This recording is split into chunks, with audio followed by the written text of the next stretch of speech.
நான் நடிச்ச படத்துல என்ன படம் பிடிக்கும், என்ன படம் ஒர்க் ஆகலன்னு நினைக்கிறீங்க அப்படின்லாம் சொல்லி கேட்பாரு. நான் சொன்னேன் எனக்கு எல்லாரும் பாஷா அப்படி சொல்லும்போது நான் அண்ணாமலை அப்படி சொல்லுவேன். ஏன் எங்க மட்டும் அண்ணாமலை சொல்றீங்க? பாஷா பிடிக்காது. பாஷா பிடிக்கும் சார், பட் அவன் எதிரி, அதனால எனக்கு கிளைமாக்ஸ் தெரியும், அவனை கொண்டா படம் முடிஞ்சிடும்.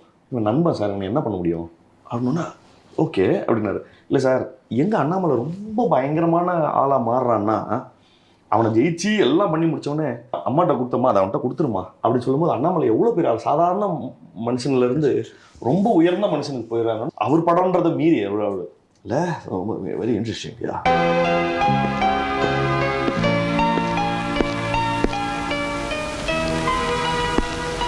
அம்மா என்னப்பா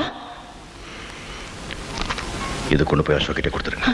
அண்ணாமலை அவன் கையில பத்திரத்தை கொடுக்கறதுக்காகத்தான் 18 வருஷம் ராப்பகலா ஓட்சியா? அவனை நடுத்தரவுக்கு கொண்டு வரேன்னு சபதம் பட்டியா? என்னாச்சு? எதுக்கு அப்படி திடீர்னு மாறிட்ட? உனக்கு என்ன புத்தி கெட்டு போச்சா?